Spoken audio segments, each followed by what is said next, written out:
If you're setting up your KTC H24T27 monitor and want the best picture quality for gaming, movies, or everyday use, here's a simple guide to get it dialed in perfectly. For SDR mode, start by setting the picture preset to user. Brightness at around 42 works well for most rooms, but feel free to adjust it slightly depending on your lighting conditions. Under professional mode, leave it at native. Next, go into the color temperature settings and choose user, then set red to 46, green to 50, and blue to 45. This gives you a nice, balanced, natural color. Turn gamma off completely to avoid unnecessary color shifting. For overdrive, stick with standard, as ultra-fast options can introduce ghosting in fast-moving scenes. If you're using VR features like FreeSync or G-Sync, make sure it's enabled both in the monitor menu and your GPU settings.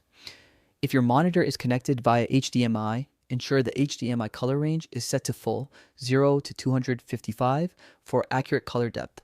When using HDR mode, there isn't much you can adjust. Brightness and contrast are mostly locked. Keep the color temperature the same as your SDR settings and leave VR on. The black equalizer is set to 50 by default, but if dark scenes look muddy, try increasing it to 60 or 70 for better visibility. A few extra tips: keep sharpness at 50 unless the image looks too soft or too harsh.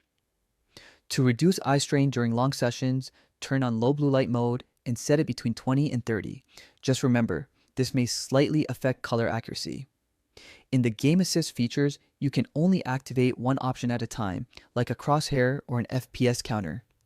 Finally, if you want to customize your on-screen display look, you can choose from Cypress Green, Glow Orange, Crystal Blue, or Bonnier Red.